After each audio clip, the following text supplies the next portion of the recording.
It got better later in 1938 when the Depression was almost over. But these 6 or 7 years in the early 1930s were very bad, and they were like that for just about every Jewish merchant in town.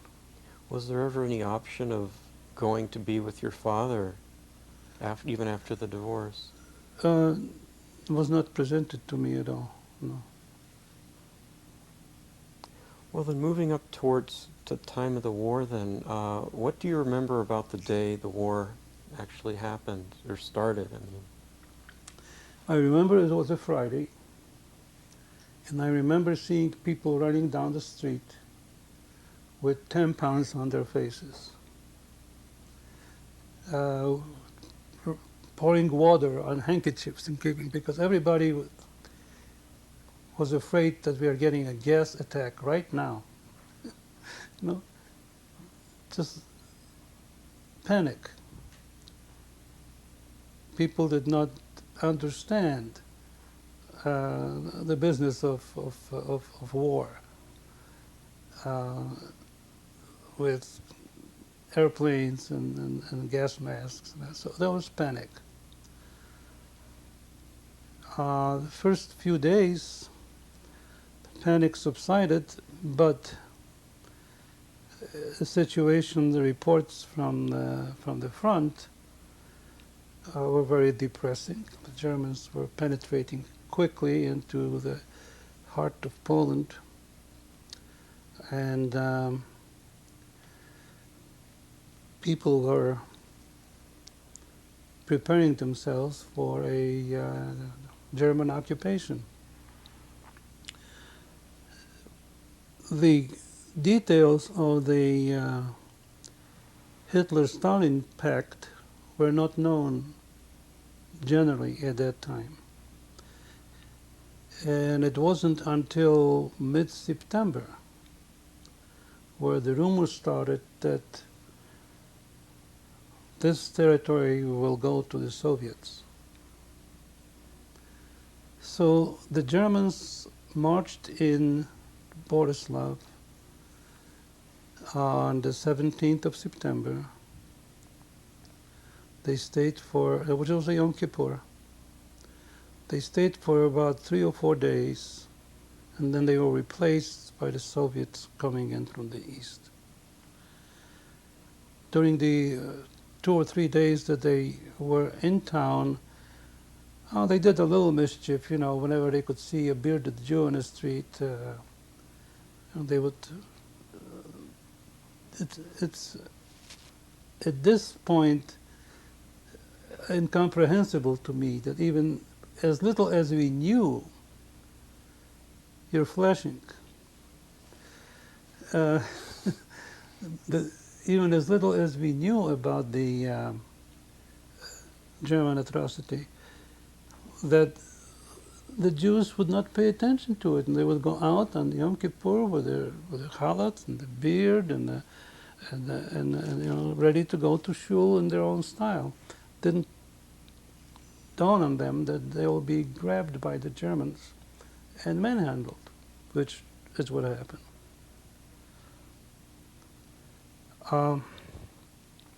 So the Russians came in on the 20th of September, and the Germans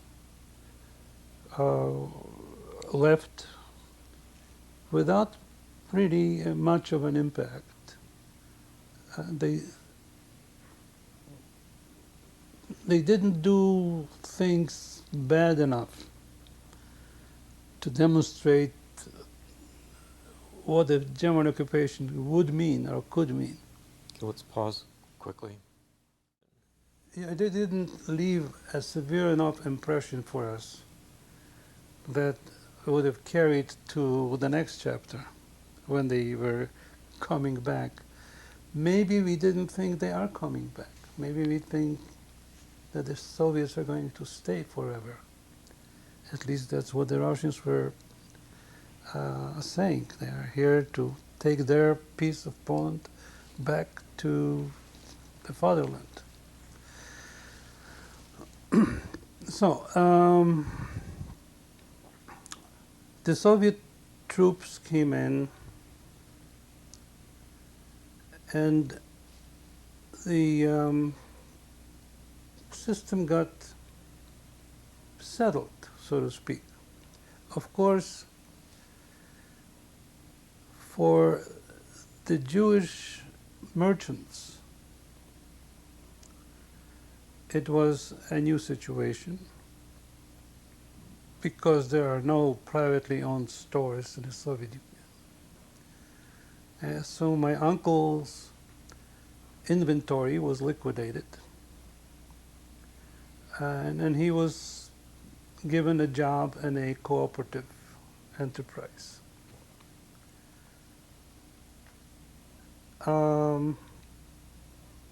The main impact of the Soviet occupation concerned people who were either viewed by them as enemies of the Soviet Union or enemies of the people, such as officers of the Polish army or politicians of the Polish regime, or industry leaders working for major corporations, or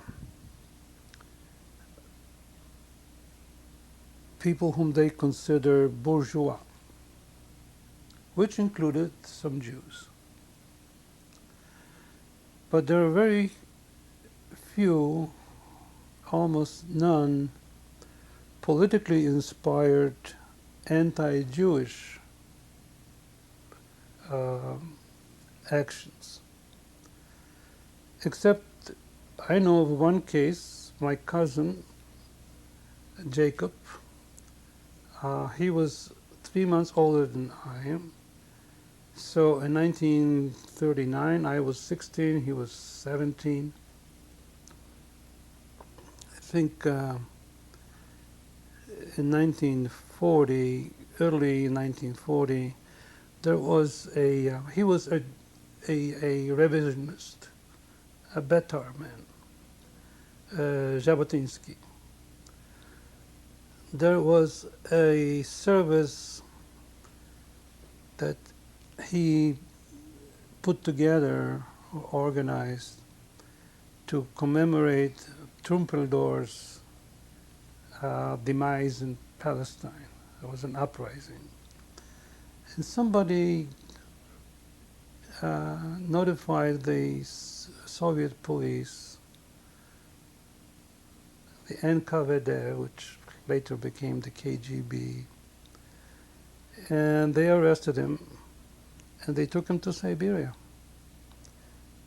a youth of 17. He then returned with the Polish army in 1944, and he was telling us about the trial and how he was treated. It was pretty rough. There were others that were deported because of their social status, bourgeois, call them capitalists, call them what you want, but very few Jews. Now, it was sort of funny. Not too many months after they came in, they decided to change the system to correspond to the Soviet system. So the time was changed from Central European to Moscow time, 2 hours difference.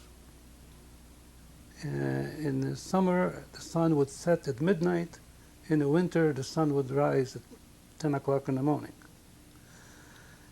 They changed the currency. They invalidated the old Polish currency. They say, as of tomorrow, this is how it's done. One afternoon, the announcement was made one afternoon that you have until the end of day today to go to the bank and exchange your money for rubles with a limit of 50 rubles per person. As of tomorrow, everything is going to be paid for in rubles. Of course, people were wiped out, you know. Everybody was caught with the old Polish money that they held on to, and they were all just completely wiped out. What was your status or prospects in terms of whether you would be sent to Siberia or what you could expect? Well, my uncle was not sufficiently, how should I say, important to be declared a bourgeois. So by just liquidating his store and confiscating his inventory, he was shoved aside by given a job in a cooperative. I was put in school. I continued my high school. There was absolutely no effect on me other than the curriculum was changed to add a few subjects such as, you know, theory of Leninism and Marxism and things like that. And as far as anti-Semitism amongst the general population went, did that change in any way once the Soviet influence it was there? suppressed. It was suppressed because the party line on the Soviet system was that they don't tolerate it. And there was, you know, all the things that I referred to before, like the articles in the press and statements, that was all squelched. Quite a number of Jews, clerks or otherwise actives in the Socialist Party before the war, became participants in the Soviet administration. And they were given certain responsibilities that probably helped to keep that anti-Semitism activity down.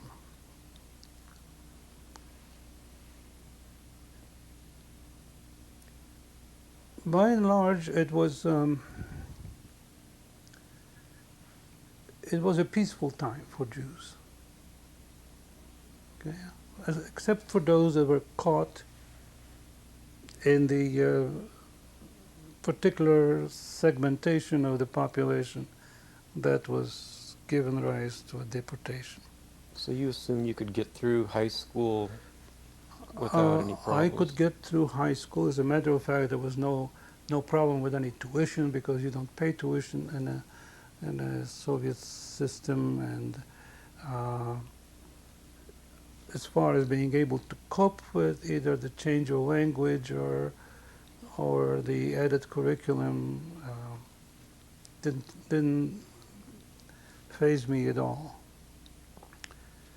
I was active in a chess club. I was active in a soccer club. I was, you know, active in a ski club. So I was, you know, to me it was actually a better time than the time immediately preceding it, the mid-30s and the late 30s.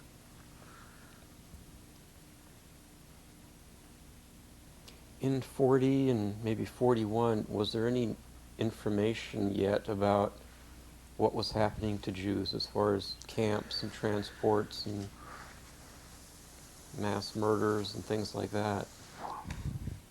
There were refugees coming in from the German-occupied part of Poland, Western Poland.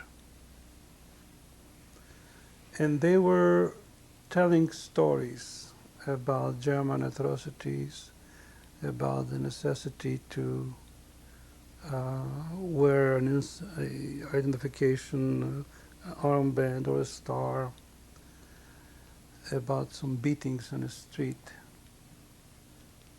nobody knew about death camps. Nobody was saying anything about death camps. Strangely enough, the Soviets were very suspicious of these people, and they moved them away from the border zone back into deeper Russia because they were afraid that a certain number of them are German spies. You know, so there was certainly at my level, high school, meeting other young people, there was no indication of any major catastrophe western side. 1941, it was getting a little heavy because it felt like it was in the air that the relationship between the Germans and the Soviets is souring. We could see more concentration of Soviet troops along the border. We could see more maneuvers. As a matter of fact, the 21st of June, 1941,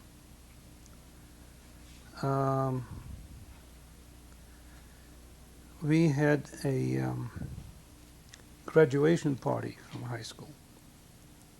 That was the year I was graduating. And the party lasted until late at night, and then 2 o'clock in the morning, on the 22nd of June, we were going home after the party. And there were some airplanes in the air. And we were saying to each other, well, these must be Russian airplanes on maneuvers, because there has been a lot of maneuvers lately. When they started dropping bombs, we knew they are not maneuvers. These were the German planes just coming through, attacking the Soviet Union. Barbarossa started.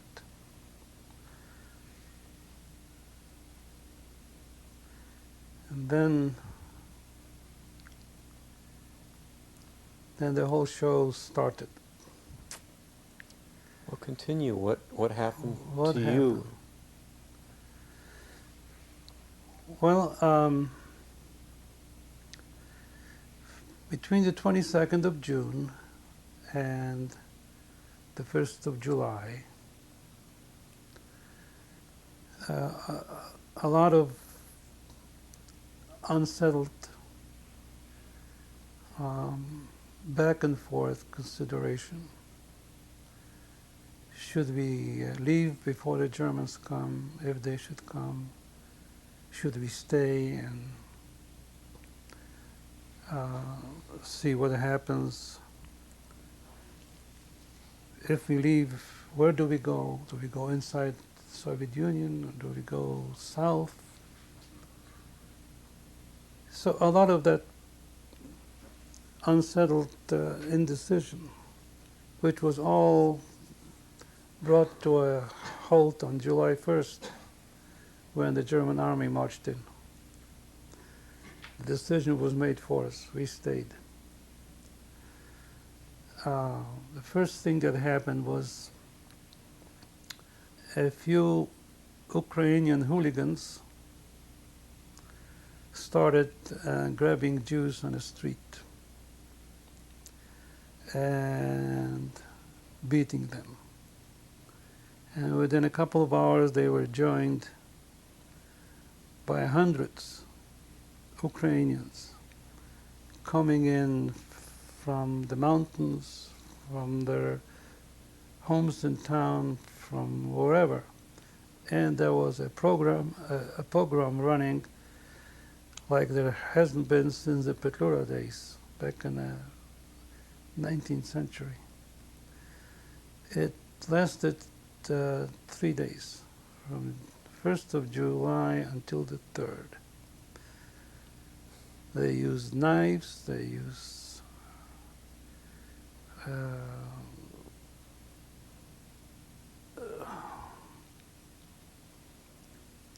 exos, they use axes, they use stones, just expressing their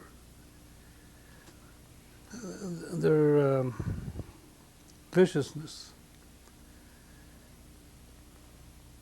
And without regard to who they get, as long as it's a Jew.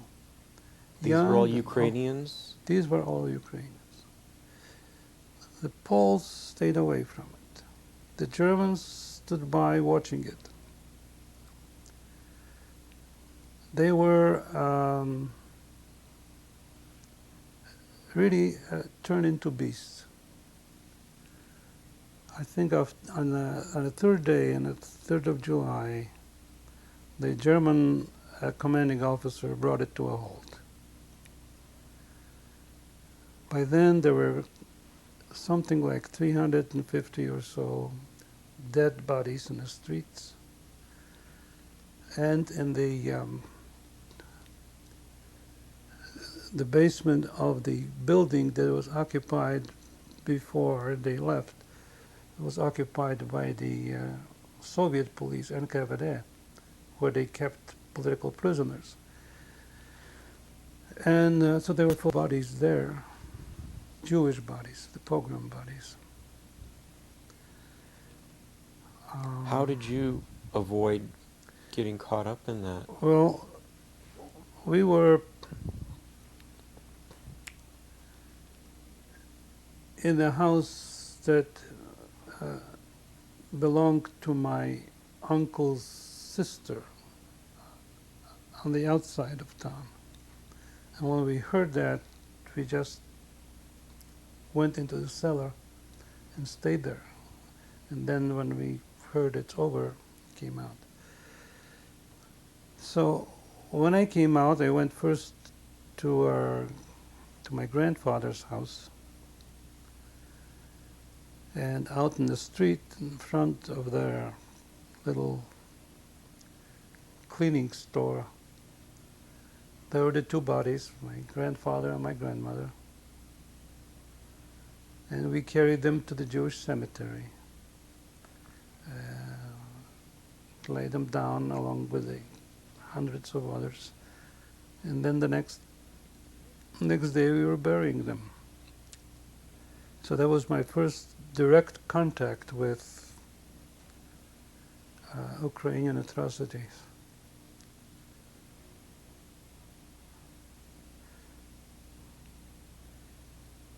I was very close to my grandfather because